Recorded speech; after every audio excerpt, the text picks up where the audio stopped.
Well, the human suffering in Venezuela is growing worse as new pressure is put on the president, Nicolas Maduro, to cede power. Meanwhile, the dictator's socialist policies are affecting people in ways no one imagined. And the country that's bearing the burden is neighboring Colombia. Chuck Holton has a story from the border town of Cúcuta.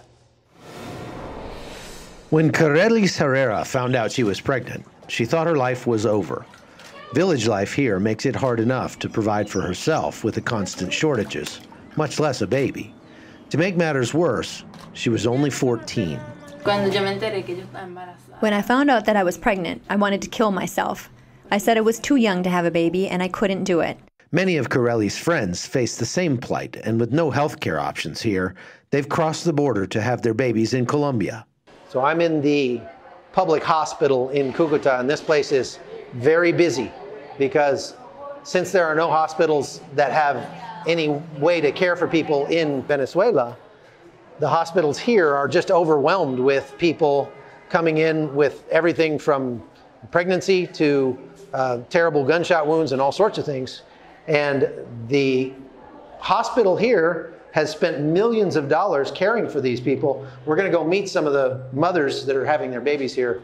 More than 25,000 Venezuelans who have settled in Colombia since 2015 have had babies.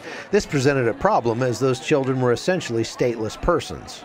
Earlier this month, the Colombian government decided to grant citizenship to these children so that they'll be able to go to school and access civil services. They were caught in a limbo.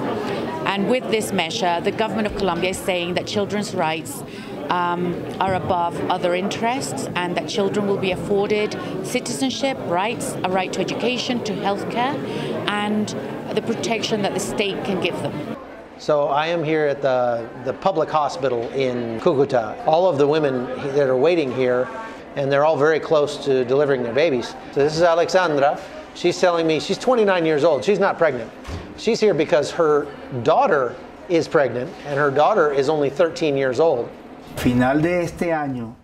By the end of the year, of the registrations already done since 2015, we could be easily talking about 30,000 nationalized as Colombians this year. Since the U.S. is increasing sanctions against Nicolas Maduro and his supporters in an effort to finally bring some lasting improvement to this country, that only means that conditions inside Venezuela will likely continue to deteriorate in the short term. But for these little ones, Colombia's compassion means their future just got a little bit brighter. From Cúcuta, Colombia, I'm Chuck Holton for CBN.